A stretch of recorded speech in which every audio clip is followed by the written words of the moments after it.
Parang sana asal boga tu bagus baik, parang sana asal boga keturunan baik, parang sana darel.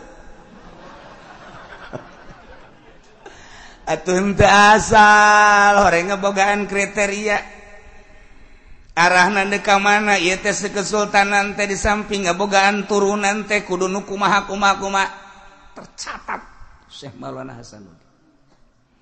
Mentak muncul dek aya kesultanan pek bae deulekeun sabaraha bulan sabaraha minggu wajar-wajar boga kahayang ngaranna ge boga turunan tetapi nyana ieu teh inget kana wasiat teh inget kana wasiat kos urang guaring geus teh inget kana wasiat Bung Karno ngabogaan wasiat bukuna ge sakieu kadelna sa Indonesia cuma aya 5 bukuna cuma aya 5 sa Indonesia eta mah geus teu dicetak deui.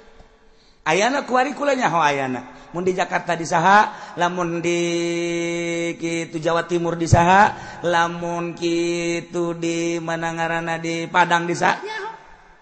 Cenah so amat aing lain so aing nyaho. Nu mantep ieu kuari teh geus kaluar tina wasiat Bung Karno. Deulekeun bae asal kaluar ti wasiat Bung Karno. Anak tinggal anak. Emang Megawati teh nyawan wasiat nyawan ngan geus mangabaikan aya di nyana kitabna hiji di keturunannya aya di keturunan Bung Hatta aya di keturunan kitu Batak hiji aya aja cenah kiai boga teh naon tuh sia nanya aing aya sejarah atuh rumantak dongeng-dongeng Indonesia aya kabeh di dinya wasiat-wasiat Bung Karno aya kabeh melenceng tina wasiat deulekeun Indonesia mah bakal jadi super smart teh bakal deulekeun ke bakal tunduk kabeh ka Indonesia. Astagfirullah fa'ilun mustafilun fa'ilun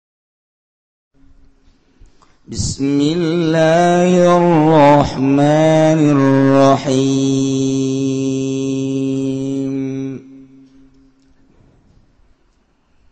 Thumma ba'athna min ba'dihim Musa biayatina ila fir'auna wa mala'ik fazalamu biha fanzur kaifa kana aqibatul mufsidin Allahu a'lamu bimuradi thumma ba'athna kari-kari ngutus isun agung min ba'dihim saking sawusna ayat rasulil madhkuri tegese pirang-pirang utusan kang den tutur kabeh Musa ingkang jeung Nabi Musa biayatina kalawan ngagawa sakeh ayat ingsun agung atis ingkang sanga ila fir'auna wa mala'i maring raja Fir'aun wa mala'i lan golongan Fir'aun qaumihi tegese kaum Fir'aun wazalamu maka pada zarolim ya Fir'aun wa mala'i kafaru tegese kalalupur ya Fir'aun wa mala'i biha kalawan ayat panzur maka ningali sira kaifa kana iku bohana kaakibatul mufsidin apa akibatnya wong kang ngarusak kabeh bil kufri kalawan kufur min ihlaki saking dan rusak mufsidin wa qala Musa ya Fir'aun inni rasulun min rabbil alamin wallahu a'lamu bimaradi wa qala lan ngucap sapakan yang Nabi Musa ngucap-ngucap lafaz ya Fir'aun hai Fir'aun ini satuhna ingsun rasulun iku utusan min rabbil alamin kang tetep saking pangeran alam kabeh ilaika maring sira Fir'aun fakadzabahu maka ngagorokeun ya Fir'aun hu ing Musa wa qala maka ngucap ya Musa ana ing lafadana أكيكم على ألا أقول على الله إلا الحق قد جئتكم ببينة من ربكم فأرسل معي بني إسرائيل قال إن كنت جئت بآية فأت بها إن كنت من الصادقين والله أعلم بمرادih ana utawi ingsun hakikun iku kang nyata jadiun kang patut adaan igata saya nda bi Allah aku la tegese kalawan enta orang ucap isun Allah ingat sa Allah ilal haq angin haq wa pikiraatin lan ing dalam qiraat suwiji ma bi tasdidil ya kalawan den tasdirakeun yani la ala hakikun alayya bakikun magau telah padakikun mubtadaun iku dari mubtada khobar wa khobar mubtadaan iku lapad anu membadaulan barang kang tetep dalam sosean qajitukum temen tega ingsun kung isra kabeh bibayinatin kalawan ngagawa mukjizat mirabbikum saking pangeran sira kabeh farsil maka ngucurakeun sira Firaun maya sumertane ingsun ila Syam maring negeri Syam Bani Israil ing Bani Israil wa kana lan ana ya Fir'aun istab'adahu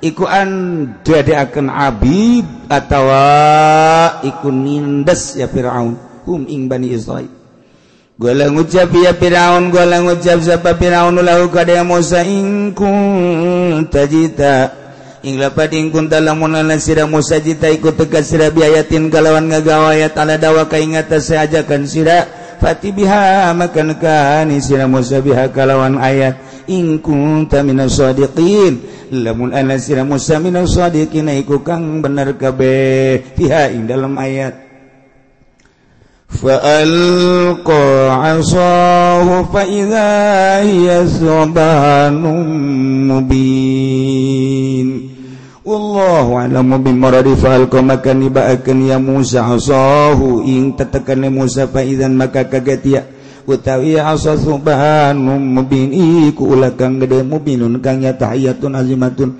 tegese ulah kang agung wa naza'a yadahu fa idza hiya baydha'u lin-nazirin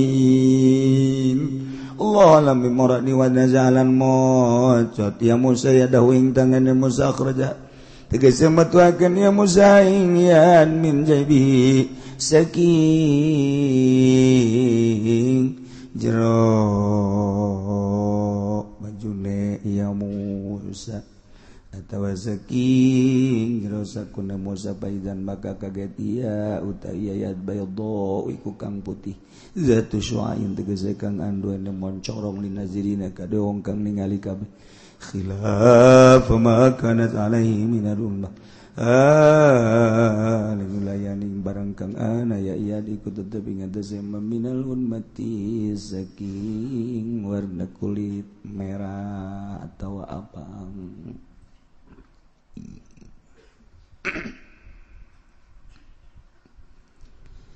sabada Gusti Allah ngajelaskeun tentang kaum-kaum nu bangkawar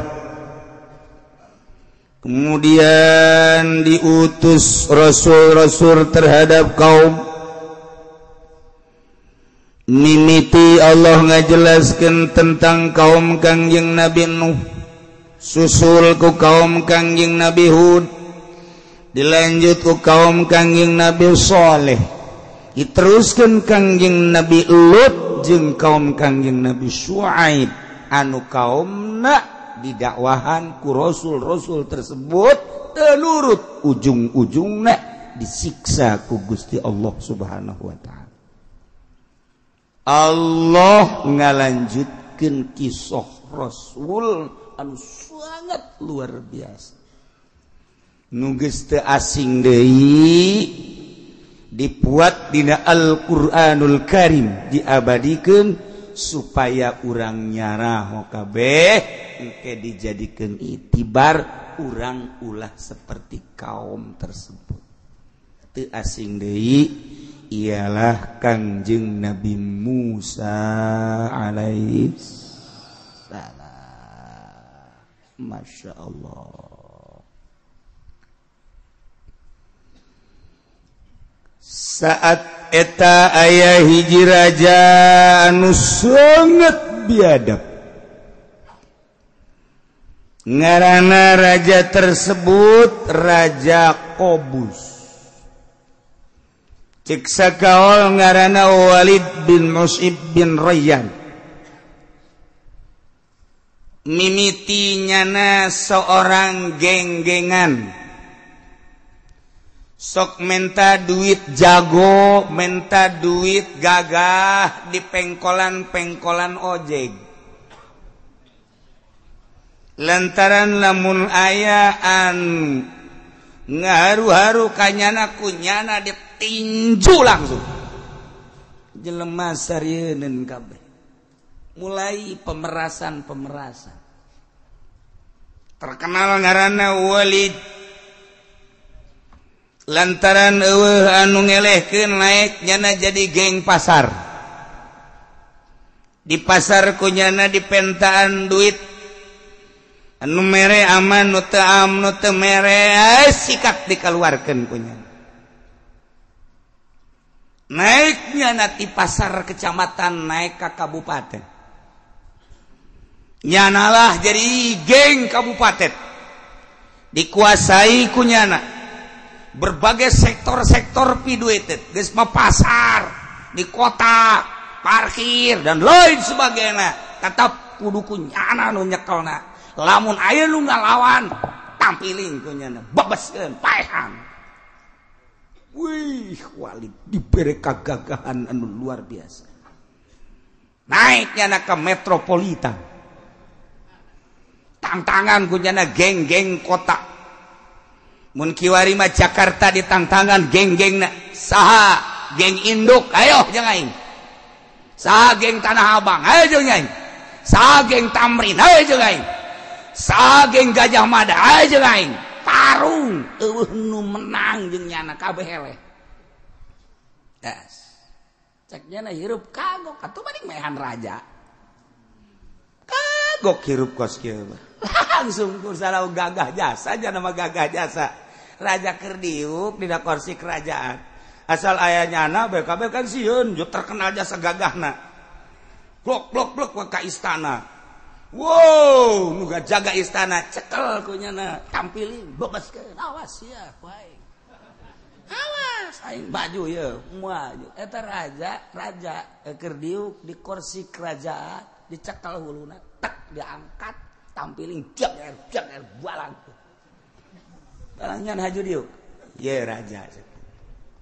Jadi nyana mah raja teh ngadadak. Jadi pilih ku rakyat teh mah. Teu aya pemilihan presiden, teu aya pemilihan raja. Geus pokona mah jeung sorangan bae nya mah sorangan. Geus jadi raja. Atuh bingung ya lemah ge. Geus kubur teh raja cek. Nu wani kanyana.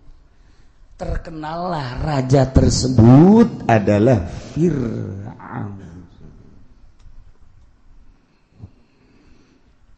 Lamun gelar Fir'aun mah gelar lamun jadi raja di Mesir ngaranna Fir'aun, lamun jadi raja na di Syria di naon kitu ngaranna Persia Kisra, lamun anu jadi raja na di kitu Kaisar, lamun nu jadi raja na di Yogyakarta ngaranna Hamengkubuwono.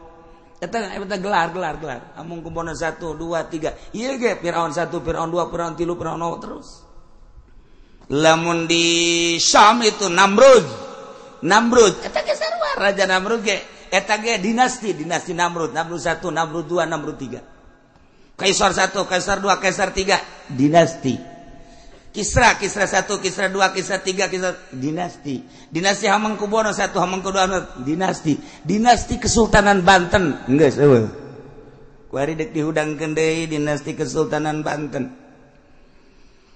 Geus disiap Banten akan bangun kembali. Geus aya rajana sultan. Tetapi nyana teu nyahoeun sejarah.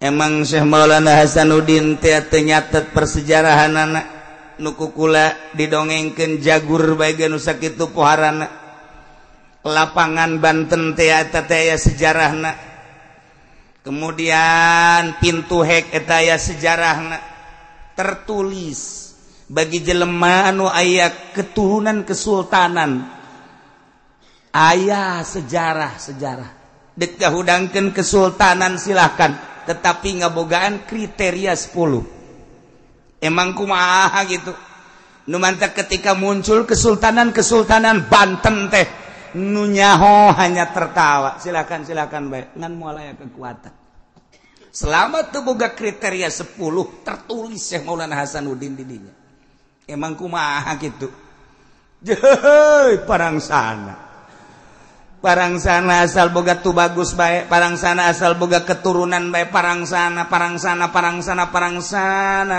deureuh atuh henteu asal horeng ngebogaan kriteria arahna deuk ka mana ieu teh kesultanan teh di samping ngabogaan turunan teh kudu nu kumaha tercatat Syekh Maulana Hasanuddin mentak muncul dek aya kesultanan rek bae deulekeun sabaraha bulan sabaraha minggu wajar boga kahayang ngaranna ge boga turunan tetapi nyana ieu teu inget kana wasiat kos urang guari geus teu inget kana wasiat Bung Karno ngabogaan wasiat bukuna ge sakieu kadelna sa Indonesia cuma aya 5 bukuna cuma aya 5 sa Indonesia eta mah geus teu dicetak deui ayana kuari kula nyaho ayana mun di Jakarta di saha lamun di kitu Jawa Timur di saha lamun kitu di mana ngaranna di Padang di saha nyaho cenah so amat aing lain so aing nyaho nu mantap ieu kuari teh geus kaluar tina wasiat Bung Karno deulekeun bae asal kaluar ti wasiat Bung Karno anak tinggal anak emang Megawati teh nyahoan wasiat nyahoan ngan geus mangabaikan aya di nyana kitabna hiji di keturunannya aya di keturunan Bung Hatta aya di keturunan kitu Batak hiji aya aja cenah kiai boga teh endek naon tuh sia nanya aing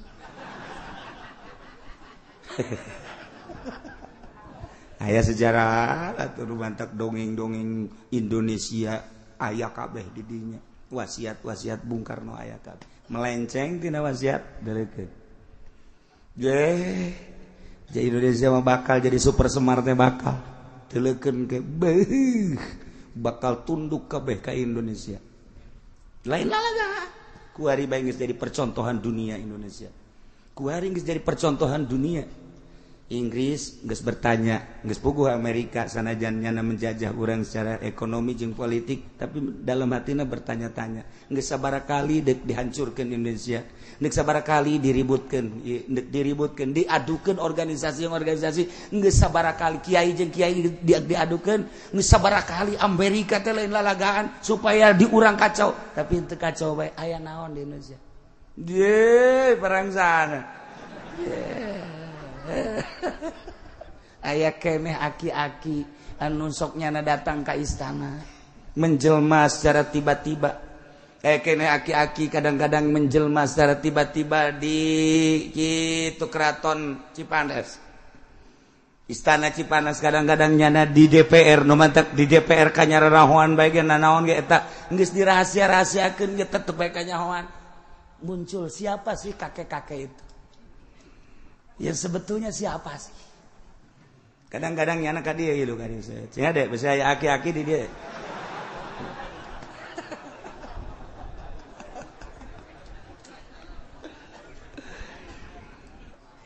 jadi kesimpulan nama baheula teh aya raja anu gelarna di Mesir teh Raja Firaun anu kebenaran raja tersebut teh can nyorang muriang saumur-umur boro-boro muriang darah tinggi kencing manis sales mak can nyorang harata Allah nyin jelema kos kitu Allah wah raja sales benyana mah kanu sales mah teh gergeteun sebab aing mah can orang sales mah batuk can orang batuk urang mah pan ieu ku ari serak can cager-cager pan ieu ku ari serak nyana mah Firaun mah teu serak-serak batuk henteu sales mah henteu darah tinggi henteu lamun aya jelema nyaritakeun aduh cenah hese kieu seuri nyana mah kieu bae hese cenah kieu bae wer atuh cenah eta Firaun teh orang gering nyana mah masyaallah walam yara makruhan qattu can pernah salila hirupnya na umurna nyana 620 tahun walam yara makruhan qattu can pernah nyana dibere kateugena nu ngaran pusing nu ngaran muriang nu ngaran beban can orang sama sekali masyaallah masyaallah walau kana sallallahu fitil kalmar yaum ahimalaila wajad lebda'arubya andai kata nyana sakali be pernah ngarasa lapar atau sakali be pernah ngarasa panas atau sakali be pernah kategenah niscaya nyana moal ngaku pangeran kulantaran teu pernah kategenah di dirina teu pernah gering maka timbullah nyana pengakuan ti dirina bahwa Tuhan itu adalah saya jadi nyana raja ngaku pangeran Firaun anu berhadapan jeung Kangjeng Nabi Musa Firaun dinasti kedua Ramses II nah ieu teu dicaritakeun ti lahirna Kangjeng Nabi Musa ke dihareup carita anu leuwih panjang mah dihareup nyaritakeun mimiti terjadina Firaun mimiti terjadina Kangjeng Nabi Musa dibalangkeun Kangjeng Nabi Musa ku indungna ke dihareup ieu badeuk nyaritakeun kabangkawarahan umat anu diutus Rasulna teu percaya ka Rasulna termasuk umat Kangjeng Nabi Musa alaihis tah ieu deuk nyaritakeun kabangkawarahan umat nu teu nurut sebab ku ari di deuleu masyarakatna buang kawarahan sarua jadi diakurkeun bari umat bangkawarah dongeng umat bangkawarah nu baheula ieu aya kesamaan saeutik ke Kangjeng Nabi Musa diutus ku Gusti Allah ari engke urusan lahirna mah Kangjeng Nabi Musa teh ti negeri Madian kemudian Kangjeng Nabi Musa teh lantaran di zaman Firaun jahat bakalna dibalangkeun ku indungna ka Bengawan Nil maka Kangjeng Nabi Musa teh dipulung ku istana Raja Firaun ku pamajikan Firaun jadi Kangjeng Nabi Musa teh dirorok diurus di lingkungan kerajaan anu pinuh ku dukun-dukun di kerajaan eta teh salah setik dukun ongkoh pangeran tapi butuh dukun dipikir gue ada blon eta Firaun blon pangeran tapi perlu dukun sekeliling bungkiangnya nanti istana dipinuhan ku dukun-dukun maka Kangjeng Nabi Musa teh dirorok diurus di lingkungan istana Firaun anu ngaku pangeran tur sekelilingna dukun-dukun jadi Kangjeng Nabi Musa teh terus gede di lingkungan pangeran Firaun nu buang kawarah di lingkungan jelema nu teu nyahon ka Allah diais ku para dukun diawis ku para ponggawa diajak laulin heureuy ku jelema anti Allah maha kawasa Allah tapi ternyata Allah ngasupkeun hikmah ka Kangjeng Nabi Musa ka jero hatena di samping ilmu jeung hikmah diangkat jadi nabi bahkan diangkat jadi rasul maha kawasa Allah lamun urang nyaritakeun kakawasaan Allah anak Kangjeng Nabi Nuh mak geuningan teu iman pamajikan Kangjeng Nabi Lut mak geuning teu iman ka salakina masyaallah bapak Kangjeng Nabi Ibrahim geuning teu iman ka Kangjeng Nabi Ibrahim mamang Kangjeng Nabi urang Kangjeng Nabi anu agung Kangjeng Nabi Muhammad sallallahu alaihi wasallam geuning teu iman ka Kangjeng Nabi urang. Ya Allah ya Rabb. Eta kakawasan Allah. Ketika Allah hendak nangtungkeun seorang nabi, seorang rasul, maha kawasa Allah hirup di tengah-tengah lingkungan anti Allah. Di tengah-tengah lingkungan dukun-dukun anu anti Allah, di tengah lingkungan rusak anti Allah, Allah ngasupkeun ilmu jeung hikmah ka jero hate Kangjeng Nabi Musa. Pinter eueuh guruan. Jago guruan Kangjeng Nabi Musa. Gede Kangjeng Nabi Musa. Pandanganna geus lain. Di jero benak hati Kangjeng Nabi Musa hiji pangerto. Allah. Masya Allah kan. Kebenaran harita teh di Mesir berarti Kangjeng Nabi Musa malain orang Mesir ngan dirorok di Mesir. Lahir Kangjeng Nabi Musa di Madian, Yordania. Dialungkeun Kangjeng Nabi Musa ke Bengawan Nil berarti dirorok ku Raja Firaun. Geus Kangjeng Nabi Musa lain orang Mesir ngan tumbuh gede di Mesir di lingkungan bangsawan.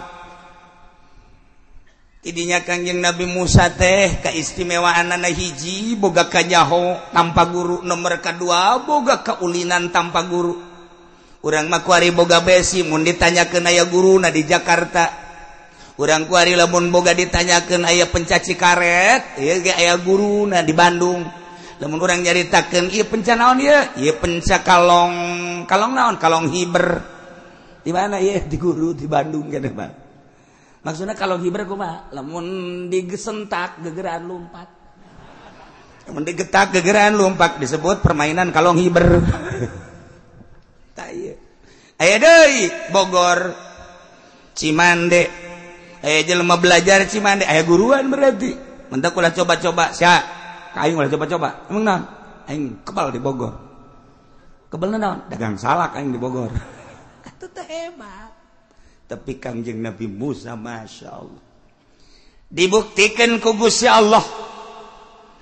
Jang sebagai tanda bukti kehebatan Kangjeng Nabi Musa alaihissalam.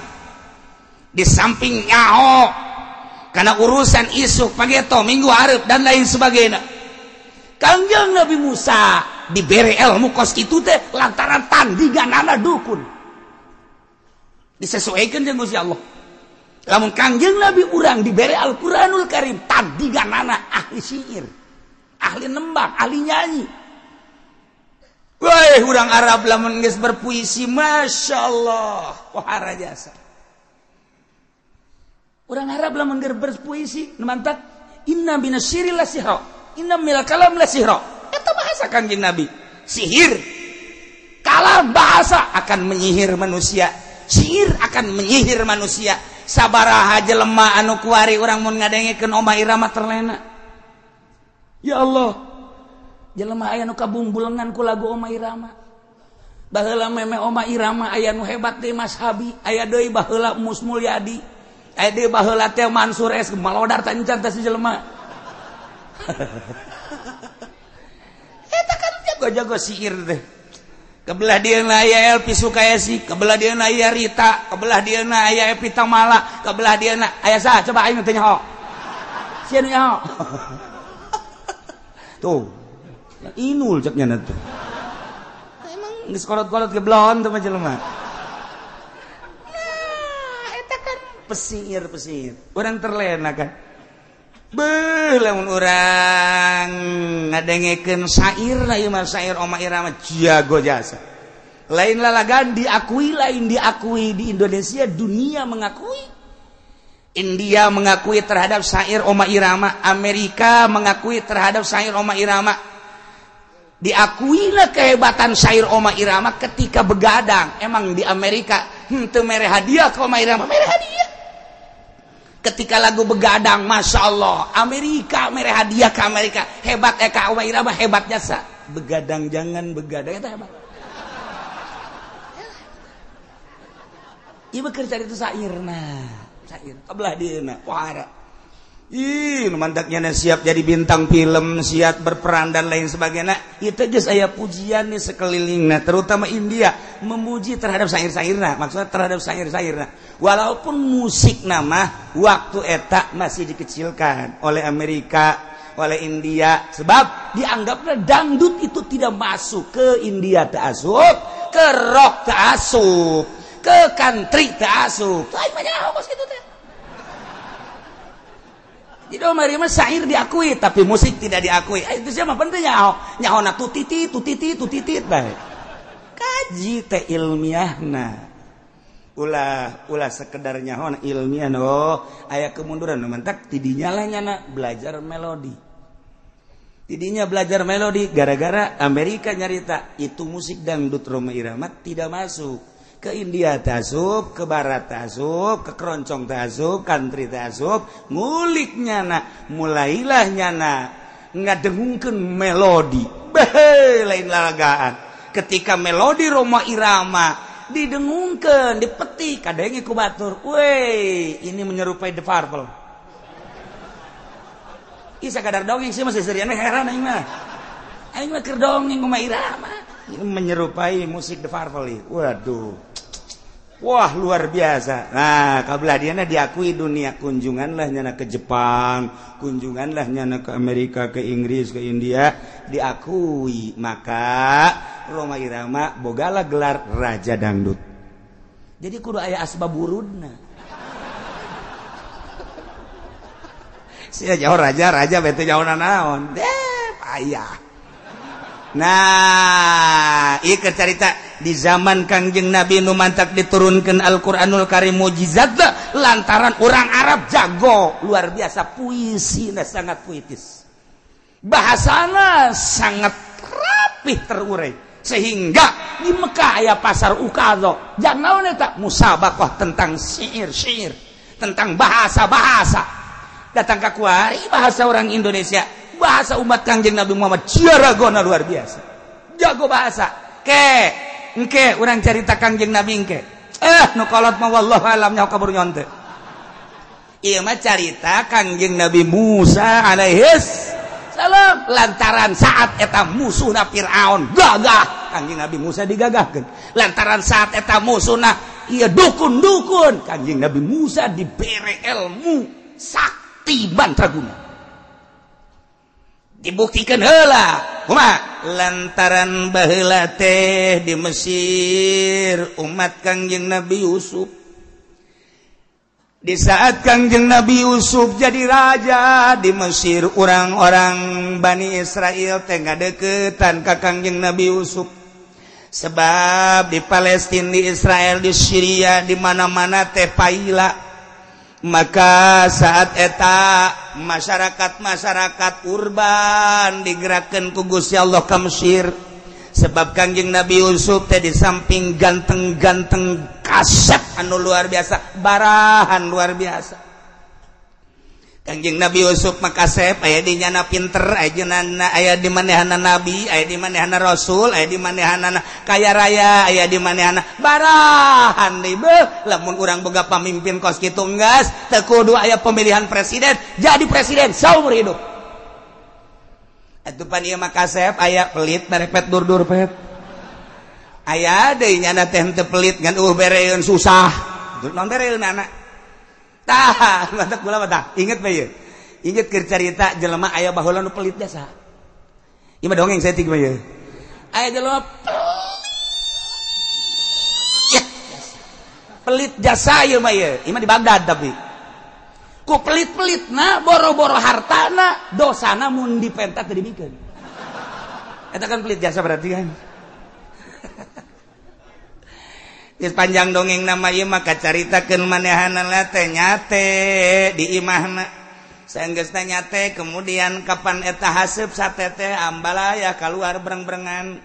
Di antara jelema anu susah liwat ka imahna ngambe sate. Barang ngambe sate eureun heula nyana kieu bebeung ngeunah amat ieu sate beung ngeunah amat ieu sate kabeneran kapangi ku nu boga imah nu pelit teh ditewak. Ewak sia kajen kuku mah kudu bayar lantaran sia ngambe sate aing. Eta pelit boro-boro mere ngambe gitu menang.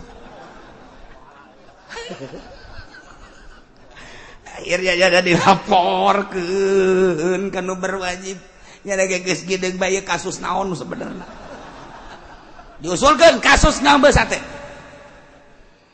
kiai kunyana teh ya dititah lamun teu dititah lantaran sugih boga geng manehanana tetep penjara sebab nyana ngambe sate kecuali nyana teh kudu mayar denda 100 dirham 100 dirham uang emas 100 dinar uang emas jelema susah jaga aing kaduhung eureun di dieu boro-boro aing yang mayar 100 dinar budak jakeun lapu aing dahar ge dahar isuk sore henteu pamajikan geus carerik bae kakak boga kasus naon ngambe sate kok kitu deui bisa dikae wallahu alam jakeun ieu akhirnya kiai jaksa-jaksa terus dek memutuskan permasalahanana cek sebagian jaksa ieu teh tetep kudu di penjara kecuali membayar 10 dinar uang emas cek sebagian teu kudu atuh sapira ieu mah pan lain maling lain naon sapira ngambe kerja cek nyana ngambe berarti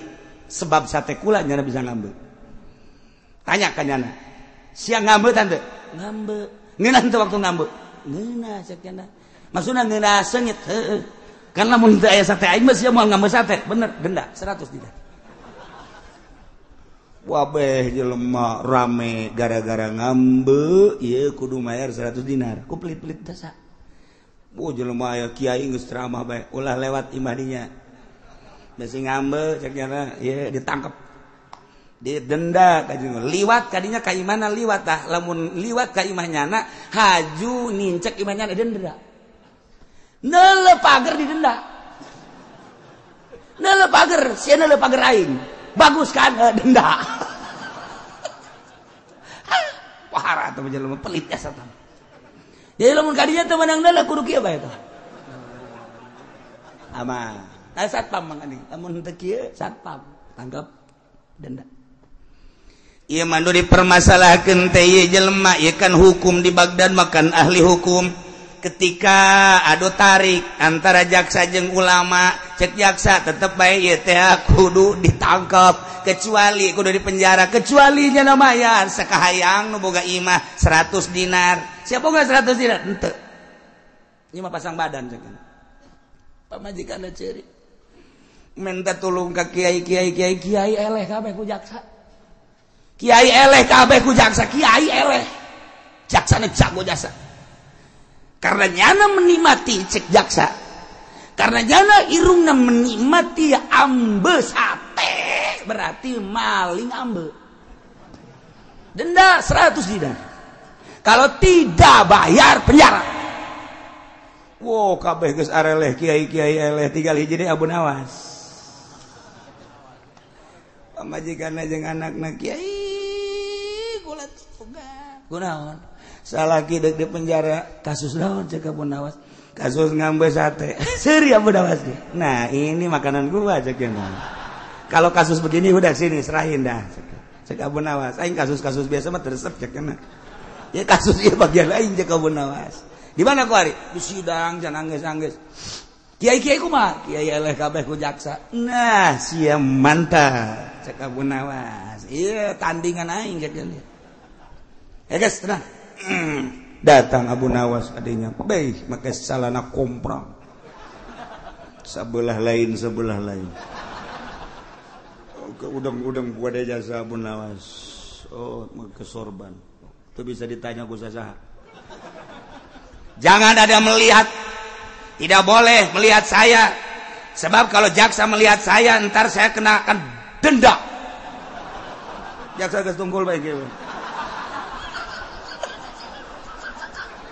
jago Abu Nawas nusugihna aya kamu lihat saya kamu mengkasuskan orang yang cuma sekedar menghisap bau sate sementara saya pakaian seperti ini kostum yang berbeda dengan yang lain nah sekarang kamu melihat saya denda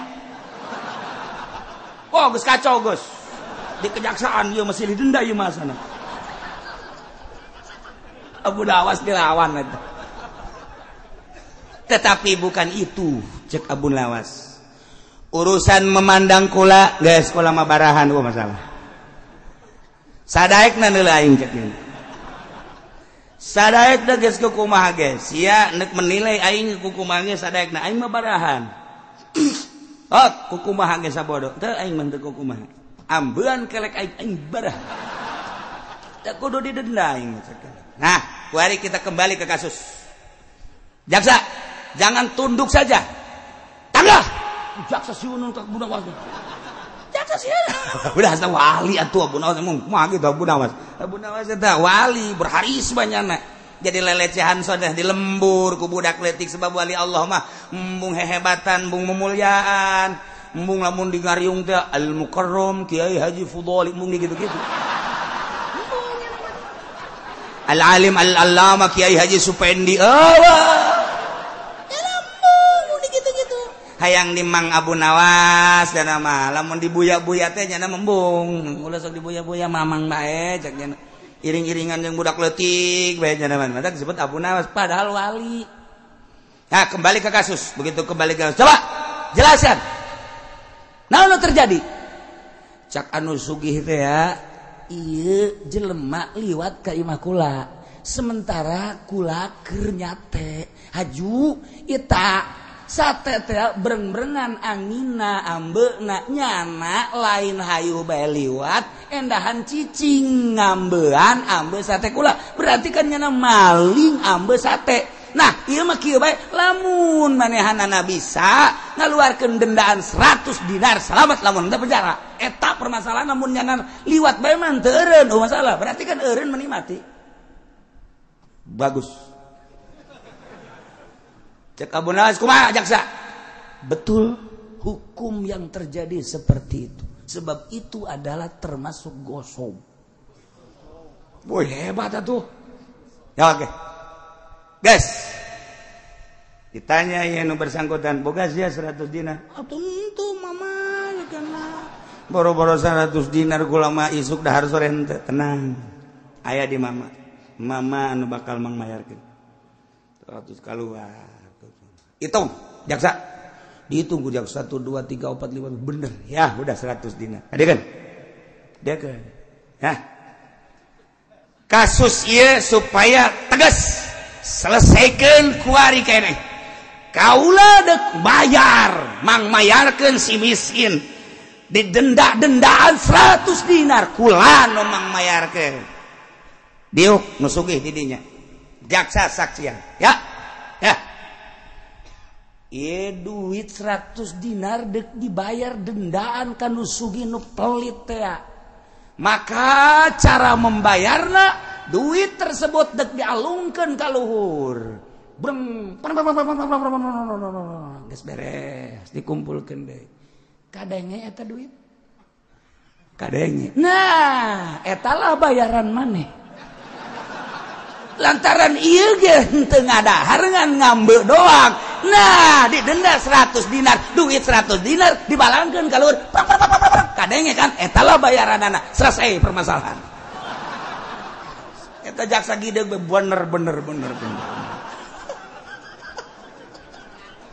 atuh bulawas dilawan balik sia balik awas jaksa lamun main teh cantik awas bisa jaksa nu ngubrus tidak udah itu udah terbayar dengan suara 100 dinar itu sudah terbayar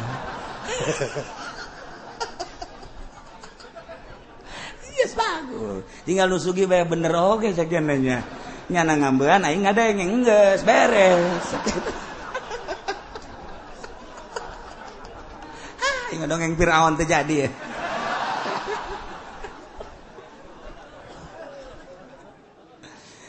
Raja Firaun teh Raja Ramses II nu berhadapan jeung Kangjeng Nabi Musa baheula 400 tahun katukang Kangjeng Nabi Yusuf nu jadi rajana saat eta dibere paila anu luar biasa ti Syria Syam ti Turki Yaman Yordania termasuk Bani Israel dararatang ka Mesir lantaran terkenal Kangjeng Nabi Yusuf teh hiji raja dijadikeun raja teh nya nabinya rasulnya kasepnya sugihnya barahan maka sisa-sisa orang Bani Israel di Mesir teh atuh loba nu lain penduduk asli Mesir urang Bani Israel loba di Mesir baheula turunan waktu zaman Kangjeng Nabi Yusuf alaihis. Ketika Kangjeng Nabi Yusuf wafat di Mesir, kancolah masyarakat teh terus kebelah dina makin rusak 400 tahun timbul Kangjeng Nabi Musa alaihissalam nu jadi raja keur mejina bebengisna adalah Raja Firaun Ramses II. Firaun ilah Walid bin Mus'ib bin Rayyan. Jadi kacaritakeun Gusti Allah teh maha kawasa jeung maha sagala-galana. Endek nyieun hiji pamimpin anu ditumbuhkeun di lingkungan raja anti Allah, anti agama, anti syariat. Bahkan dilingkung ku para dukun-dukun anti Allah Subhanahu wa taala.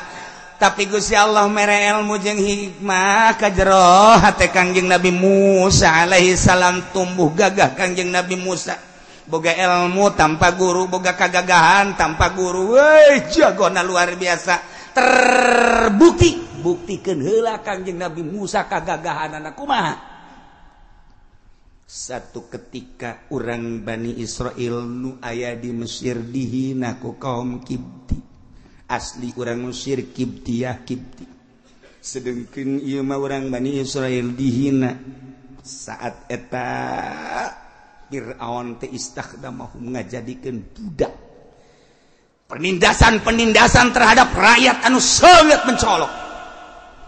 Kabeh jelema tita sujud, kabeh jelema tita digawe, kabeh jelema kumaha cak tunjuknya na. Lamun nurut ka Fir'aun aman salamet, teh nurut bodoh. Biadabna luar biasa. Urang Bani Israel aya nu tersisa imanna ka Gusti Allah nyana teh kadang nurut kadang henteu ka Raja Firaun. Disengserikeun ku kaum Kipti akhirna eta Bani Israel teh dihina ku kaum Kipti ku asli penduduk. Bahkan manehanana teh endek diusir ku kaum asli Mesir titah ka ditu ka Bani Israel. Nyana teh geus dihina nu luar biasa, di luar kebiasaan akhirna lapor ka Kangjeng Nabi Musa. Tuan, enon. Kula sekedar lapor cakina. Kumaha? Kami orang Bani Israel dikucilkeun. Ditindas anu luar biasa, digawe kudu teureun bali dijamu mah rada kurang. Haju ka dituna titah sujud sementara teh kulakan iman ka Allah cak. Ribasa Kangjeng Nabi Musa. Saha nu ngahinana? Tuh cenah jelema nu ieu. Teangkeun ku Kangjeng Nabi Musa. Kada sia. Sia ngahina ka ieu. Lain ngahina nyana kan urang Bani Israil lain penduduk Mesir. Kada sia. Tak ditinju sakali doang ku Kangjeng dar ngaguling pae. Ce, cak Kangjeng Musa aya naonan dieu peureup. Bisa pae sakali doang nyahokeun nyahon teh gagahna Kangjeng Nabi Musa. Beh, urang mah kuari hayang gagah teh kudu ngawirid heula. Hamim ain sin qaf hamim ain geus ngabudah-budah. Po aya wiridanana moal dibaca ku aing geus direkam pan aing. Mun dibaca ayat eta pentingna sakitu kadeu bau cenah ieu teh ieu dicobana ka batu aya batu gede dirinya tenden di luhur lamun urang geus beres kawirid eta batu ditinju ku urang dai lamun henteu ajur can jadi berarti Al-Qur'an lain lalagaan urang ngawirid pelet bae ge awewe kuat ka mama samping atuh lamun geus dibacakeun ku urang eta pelet masyaallah surat Yusuf teh anu geus maklum di kalangan para santri. Batur mah dudukun hikmat santri mah inni raaitu 11 kaukaba wa syamsa wal qamara raaitum asal lina kudu ditendetkeun lamun teu ditendetkeun moal majur tujukeun fok sarwiti ujianana mun teu mawa samping edannya Pendi mana Pendi ulah sembarangan Al-Qur'an emang kumaha numantak lalakon urang kemerdekaan 45 kiai jadi garda terdepan. Aya catatan anak boga kula mah. Emang catatan sangat aya dicatat di dinya. Bung Karno saat eta di mana dengan siapa? Saat eta di mana dengan siapa? Aya kabeh nu kukura kamari caritakeun nya asup penjara. Aya catatan anak. Mayoritas jeung kiai. Lamun nyanang tadi nasihatan ku kiai, sarua Bung Karno emang kumaha. Tapi dinasihatan ke maju terus, pantang mundur. Gantungkan cita-citamu wahai Bung Karno di atas langit. Eta teh menang ti kiai, dipidatokeun ku nyana. Wahai bangsa Indonesia, kaum muda, gantungkan cita-citamu di atas langit. Eta teh nang ti kiai aya catatanana. Beuh, masyaallah. Nah, Kangjeng Nabi Musa ngajotos sakali doang. Dek. Lepek. Geus Kangjeng Nabi ditinggalkeun, geus tinggalkeun. Diriung-riunglah ahli penduduk didinya sanggeus teh diriung-riung lapor masyarakat ka Raja Firaun. Tuan Raja aya seorang pribumi anu jadi kesayangan tuan. Ayo, paeh kunaon? Ditinju ku ku anak tuan. Anak Musa. Weh, gagah tak budak bisa ninju jadi paeh. Ulah be ninju aing nya. Tah, teangan Musa. Bawa ka dieu, ngadu jeung aing cak Firaun. Aing gelut jeung anak. Ieu mah dongeng di tengah ya. Bukan dongeng di tengah. Engke dongeng nu asli ti awal mah. Pokona kolot mah wallahu a'lam. Ka dieu Musa titah ka dieu. Gelut cek aing. Kangjeng Nabi Musa tendek menghadap, tetapi kecek Gusti Allah, Musa ulah kudu menghadap bapa angkat maneh.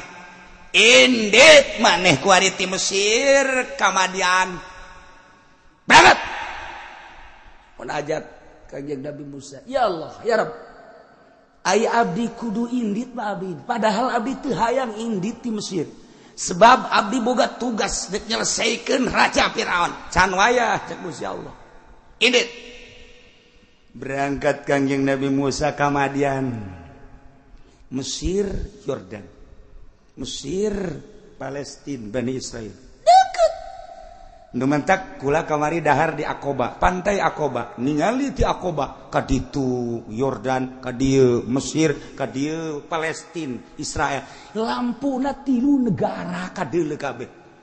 Numantak terindah sadunia pantai Aqaba lantaran lain indah nanaona sebab 3 negara kadeuleu kabeh. Mesir katingali, Yordan katingali, Palestina katingali, Israel katingali. Wow, kula kieu beneuleu di dinya malam Jumat eta di Aqaba teh. Masyaallah, neuleu ka sisi ka di urang Arab keur bobogohan sararial jasa. Beureun baheula dimprekeun so teh malam Jumat titah maca sholawat bobogohan urang Mesir di Aqaba di ditu. Ya Allah ya Rabbi, ieu mah keur carita indah jasa. Inget bae ka Kangjeng Nabi Musa berangkat ka Madian ti Mesir ka Madian berarti ka Yordan nya deket. Atuh deket ge negara jeung negara. Berangkat Kangjeng Nabi Musa teh diamankeun ku Gusti Allah. Cak Firaun di mana bae ayana Musa tangkap. Ulah dikukumakeun aing yang tarung karena kegagahan Musa. Sebab aing inget janggot aing pernah ditarik ku nyana. Pernah getian aing janggot aing ditarik ku nyana. Ku ari saatna udah berantem aing jeung Musa. Masyaallah. Ieu Quran ngadongengkeun pohara jasa urang tertarik. Zaman kegagahan Kangjeng Nabi Musa. Gagah Kangjeng Nabi Musa. Jelemana ganteng, irungna mancung, buukna rada semu ikal, kemudian kulitna kemerah-merahan. Kangjeng Nabi Musa mah lirikan matana setiap jelema anu henteu tungkul di deuleu ku Kangjeng Nabi Musa.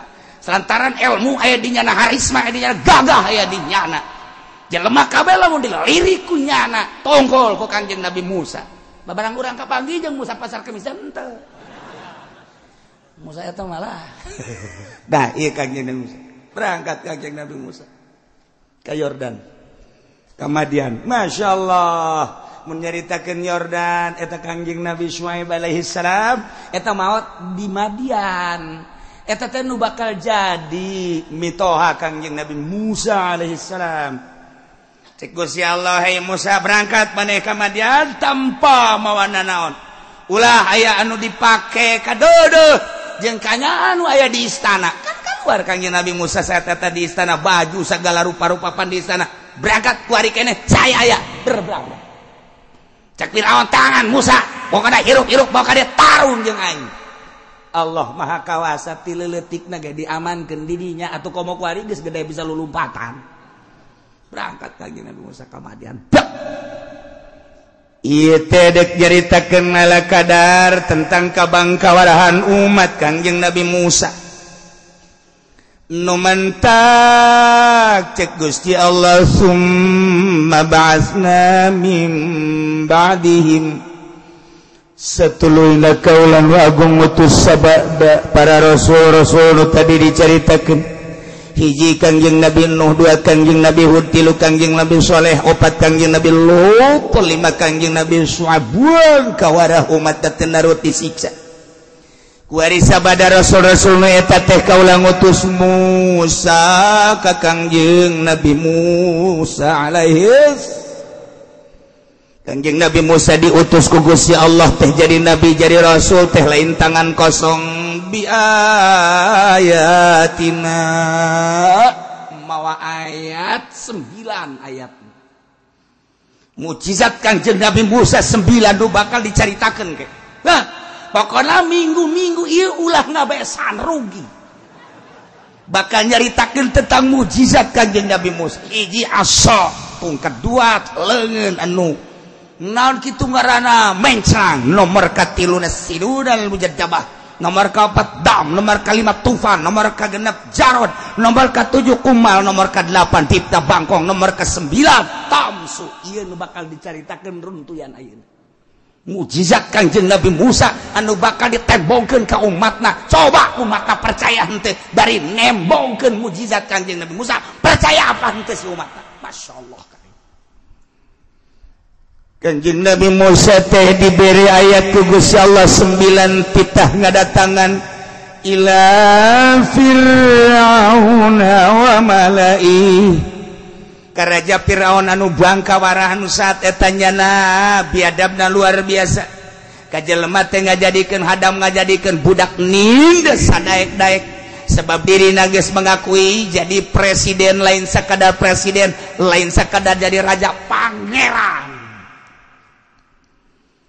ditembongkeun ku Gusti Allah mukjizat-mukjizatna langsung ka Firaun langsung ka umatna tapi geuningan pi bakaleunana eta umat sakitu nembong sakitu neuleuh sakitu jelas nyaksian kana mukjizat Kangjeng Nabi Musa wallamu biha zalim teu percaya cek Gusti Allah fanzur kaifa kana akibatul mufsidin dalah ku anjeun Muhammad perhatikan ku anjeun pijakeun ka umat kaifa kana akibatul mufsidin kumaha kaayaan tungtungna jelema anu ngararusak kabeh nu teu iman nu kufur dalah ke bakal disiksa dirausak lain nu baheula bae Muhammad di kerajaan Jokowi ge ternutup kemungkinan menteu iman ka Kangjeng Nabi siksa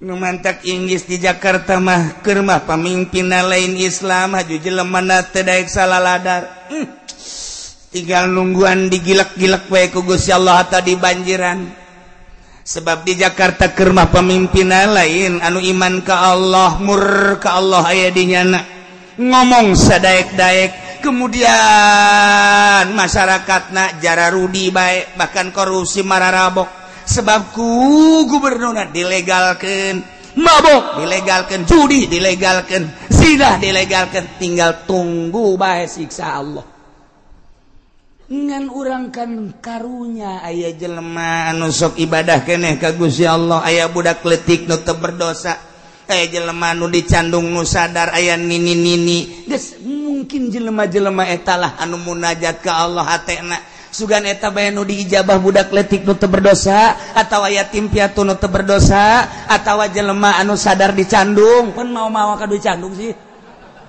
tuh sia mah seuri bae asal nyandung mah seuri bangun hayang teh gitu atuh derdek atuh hayang mah kumang ge bae tsunami ge atawa aya aki-aki nini nu masih kene hudang ti peuting munajat ka Gusti cacak eueuh nu karitu Jakarta wallah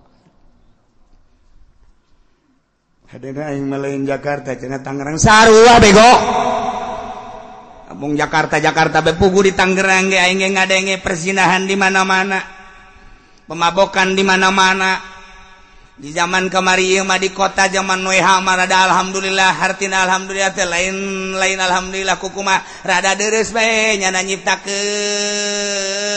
kota Tangerang karimah mulai lumayan beti-beti mah kunyana dieueuh-eueuhkeun anu tata dina mararangkal di ditutuh nu jalan ka Kampung Melayu teh apa saparanti langganan sia kuari eueuh pan anu di itu di kehakiman masuk nau jajar dirinya si Betty teh beuh aing ngomong leuleus aing lumpat kenceng eta aman dieueuhkeun ku WH marada deres urang jasieun aing liwat ka dinya kunyana dieueuhkeun urang bertanya-tanya kamarana si Betty oh WH ngamuk cenah teh oh alhamdulillah ya rabbil alamin ala kadar sakitu ge geus alhamdulillah kabelah dieuna minuman rada der sakaban diberantas kemudian di Kampung Melayu aya jelema nanggap orkes kemudian keterlaluan instruksi WH tangkap sakitu geus lumayan daripada kuari mana tuh beuh kuari mah sataranjang diantep palanyana ge molotot beka pitengengeun lumayan emang kula teh nyaho aya orkes di Kampung Melayu kemudian biduanana keterlaluan sebab main buka-bukaan PH turun tangkap sakitu geus alhamdulillah di akhir zaman mah kuari mana coba bukti menuju jalan Bararagus pan kamari ieu urang lamun nyabat ti kabupaten terus ka kota teh lain deui ti kabupaten mah urang teu bisa nundutan godreg teu bisa nundut barang datang bae ka wali kota ka kota Madia nundutan urang ieu di mana ye oh di kota Tangerang we enak amat jalan dua jalannya rapi dong iya siapa pemimpinnya WH oh iya oh bagus sakitu geus lumayan ajunya nama de siap nang tangan di mana ada gang-gang yang perlu dikonblok lapor kepada saya kan nyaun kabehan ndek digogoreng kolos tapi kenyataanana jalan bagus ieu mah kenyataanana kumaha ieu mah ieu di urang kumaha bagus ulah nyarita di urang sok kajung ngembet entah ieu kan nah ieu kan siksaan ieu lamun geus teu peduli terhadap munkarat teu peduli terhadap permaksiatan teu peduli terhadap perjudian teu peduli terhadap pemabokan diamankeun nu kos karari itu kemudian maling korupsi atuh tinggal tunggu tangan maena tinggal Tangerang mun cacak-cacak eueuh nu hodang ti peuting aki-aki ngising ki hajung ngodeng deui Allahu alam sial da aki-aki bukan dari tahajud geus nyekelan je bae kunaon aya ge jasa cenah lo hampir teu datang bener teu ngisang balik deui kerek deui tepang blon-blon aki-aki eta urang mana Cikupa nyaho cenah kiai ka jelema lain nyaho-nyaho deui ngaranna ge nyaho kuari aya di dieu fadzalamu biha fanzur kaifa kana akibatul mufsidin mendak urang bayu ngadoa keur mah kaayana kieu pemerintah teu pernah memicu tentang takwa tentang tobat kajen geus janda terlena di urusan kos karitu kazaliman urang bae ayeuna mah dipicu ku diri urang ku iman urang berontakeun iman urang deketkeun diri urang ka Gusti Allah wayahna coba urang wudu nu rapi salat nu rapi ngadoa ka Gusti Allah jaget disiksa mapan KBH ieu supaya sugan bae ku sebab urang Allah nahan keneh asal ikhlas dele cek Gusti Allah kaifa kana akibatul mufsidin dengan kekufuran dirusak. Kanjeng Nabi Musa tadi diinstruksikeun ku Gusti Allah, Musa. Singkat ieu mah dongengna, sebab ieu nyaritakeun kaum. Padahal mah Kanjeng Nabi Musa teh terus di Madian sanggeusna di Madian dipanggil ku Gusti Allah. Kita ke Gunung Sinai. Gunung Sinai teh kapan ayana ti 3 negara, Yordan aya, Mesir aya, Palestina aya, Bani Israel aya, ngebat panjang Gunung Sinai macara gunung judi ke urang lamun nyaritakeun Kanjeng Nabi kitu Nuh alaihi salam ke panderi Ige sarua bae dipanggil Kanjeng Nabi Musa ku Gusti Allah ka Gunung Sinai, wattini wazaituni wa turi sinina wa hadzal baladil amin, demi tin wa zaitun demi zaitun wa turi sinina gunung Tursina yana Sinai. Kanjeng Nabi Musa teh dipanggil ku Gusti Allah. Jadi Kanjeng Nabi Musa diangkat jadi rasul nak di Gunung Sinai. Kamari kula liwat ke Gunung Sinai. Masya Allah karim. Iyalah pengangkatan Kanjeng Nabi Musa di gunung ini.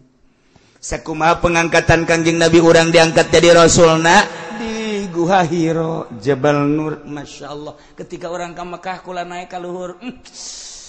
Meranda patete ngarasakeun lain ngarasakeun ngabayangkeun di dieulah Kanjeng Nabi diangkat jadi rasul ku Gusti Allah. Datang malaikat Jibril, Iqra ya Muhammad. Cek Kanjeng Nabi Muhammad, ma ana biqari. Iqra ya Muhammad. Ma ana biqari. Iqra ya Muhammad. Ditangkep ku malaikat Jibril. Kula naik baheula tahun 90. Tahun 9 gelep naik.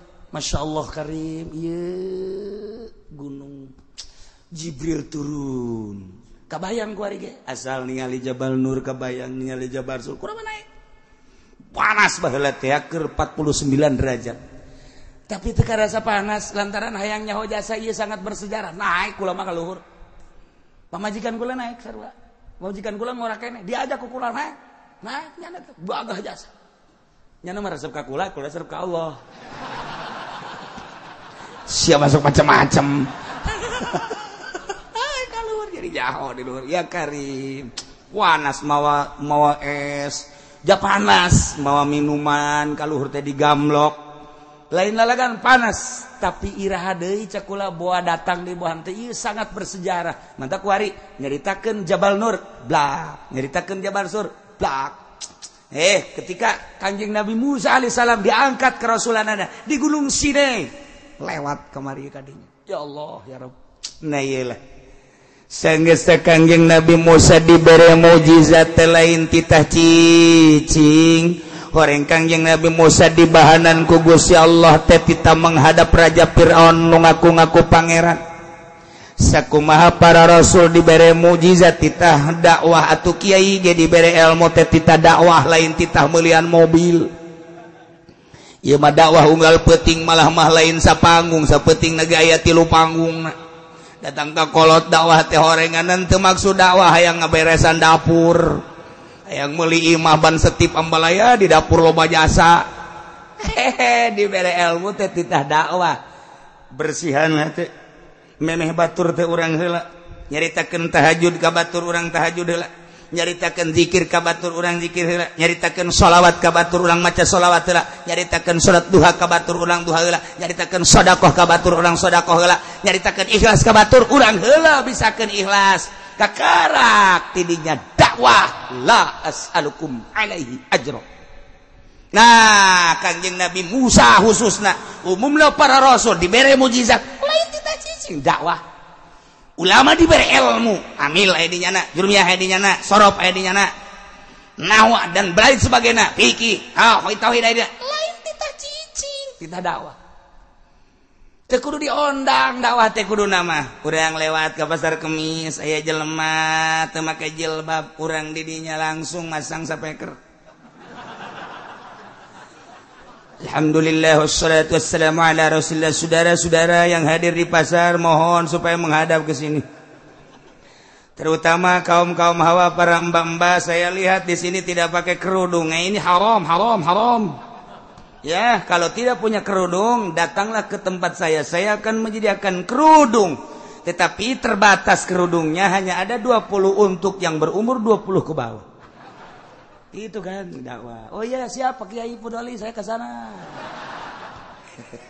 Dakwah teh ka situ. Nah, orang lewat deui aya jelema keur marean bola pasang deui ku urang tok tok tok tok. Saudara-saudara sekalian, ini adalah mengandung sejarah. Dulu waktu Sayyidina Husain dibunuh, kepalanya dipotong kemudian disepak-sepak, ditendang-tendang oleh para manusia-manusia munafik. Maka dilanjutkan oleh Yahudi dan Nasrani, sekarang menjadi permainan bola. Saudara-saudara sekalian, ini haram hukumnya. Wassalam. Berangkat. Cek nu main bola edan tanahnya. Iya mah teu diondang teu dakwah. Sakalina diondang teu dibere duit ngomongkeun. Aya dibere duit berkat poho ngomongkeun keneh bae. Aya dibere duit leutik ngomongkeun keneh bae. Ih, pamustungan teh si kiai. Sia neuleuh ka aing meureun. Tapi lain dah lain neuleuh ka bangun ke belakang can. Ya Allah ya Karim. Musa cak Gusti Allah, nun Gusti madeh geus dibere mukjizat ku kaos seakan-akan sumuhun sabaraha mukjizat teh 8 Gusti. Nu aya di leungeun maneh teh naon? Tungked Gusti. Di mana eta tungked? Ti mitoha abdi Kanjeng Nabi Syuaib. Mitoha anjeun di mana? Di Kanjeng Nabi Ibrahim alaihissalam. Kanjeng Nabi Ibrahim di mana? Di Kanjeng Nabi Adam alaihissalam. Kanjeng Nabi Adam di mana? Di surga Gusti. Ai surga nusa nu Gusti, berarti eta mah lain lalagaan tungked. Bawa ti surga tah mah. Beuh. Kuari lamun tungked eta aya haju dibawa ku aki-aki teu kudu lempang naik tungked eta bisa hiber. Bisa hiber aki-aki na ke tungked eta set jeung bisa gagah deui. Bisa gagah deui artina ditoelkeun ka bobogana bisa kieu bae. Wah, cak aki-aki teangan poing tungked eta. Ulah hese-hese aya tongkat Madura. Nah, Musa wari mah maneh teh jung ka Firaun raja nu sangat biadab wa qala Musa ya Firaun inni rasulun mir rabbil alamin wallahu a'lamu bishawab.